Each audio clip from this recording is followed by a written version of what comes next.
Hello दोस्तों, रेखाएं और कोण यानी लाइंस एंड एंगल्स के इस वीडियो में आपका स्वागत है।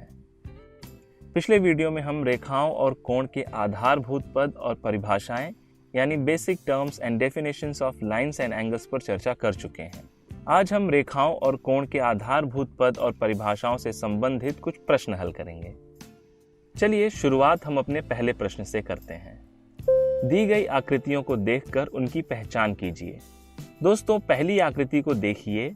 इसमें दोनों तरफ तीर का चिन्ह है और यह दर्शाता है कि इसे दोनों दिशाओं में आगे बढ़ाया जा सकता है, इसलिए यह एक रेखा यानी लाइन है, रेखा ए बी, और इसे हम इस प्रकार दर्शाते हैं। दूसरी आकृति को देखिए। इसमें एक छोर पर बिंदु और दूसरे छोर पर तीर का चिन्ह है, यानी इसे केवल एक तरफ से आगे बढ़ाया जा सकता है, इसलिए यह किरण PQ है। इसे हम इस प्रकार दर्शाते हैं। तीसरी आकृति में यहाँ दोनों छोरों पर बिंदु है। यह किसी भी रेखा का एक भाग हो सकता है, इसलिए हम इसे रेखाखंड कहते हैं। यह रेखाखंड MN है और इसे इस प्रकार दर्शा सकते हैं।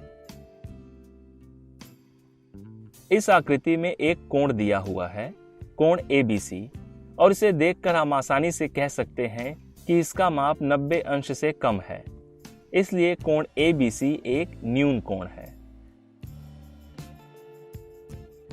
दोस्तों, अगली आकृति में भी एक कोण दिया हुआ है, कोण PQR, और इसका माप 180 अंश से ज्यादा है, इसलिए हम कह सकते हैं कि यह कोण प्रतिवर्ती कोण यानी रिफ्लेक्स एंगल है। चलिए आगे बढ़ते हैं और दूसरा प्रश्न देखते हैं। दिए गए कोणों को आकृति सहित परिभाषित कीजिए। पहला पूरक कोण यानी कॉम्प्लीमेंट्री एंगल। इसकी परिभाषा कुछ इस प्रकार है। यदि दो कोणों का योग समकोण हो, यानी दो कोणों को जोड़ने पर उनका माप 90 अंश हो, तो ऐसे कोणों को हम पूरक कोण यानी कॉम्प्लीमेंट्री एंगल कहते हैं।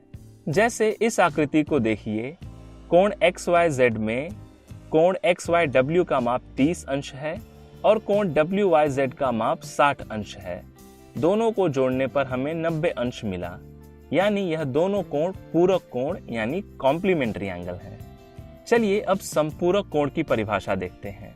यदि दो कोणों का योग हमें 180 अंश प्राप्त होता है, तो ऐसे कोणों को हम समपूरक कोण यानी सप्लीमेंट्री एंगल कहते हैं।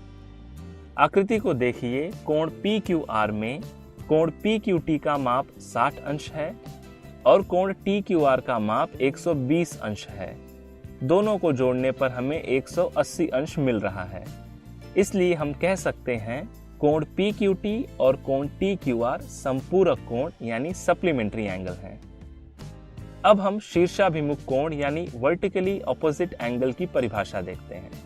जब दो रेखाएं एक दूसरे को प्रतिच्छेदित करती हैं, तो शीर्षाभिमुख कोण यानी वर्टिकली ऑपोजिट एंगल बनते हैं।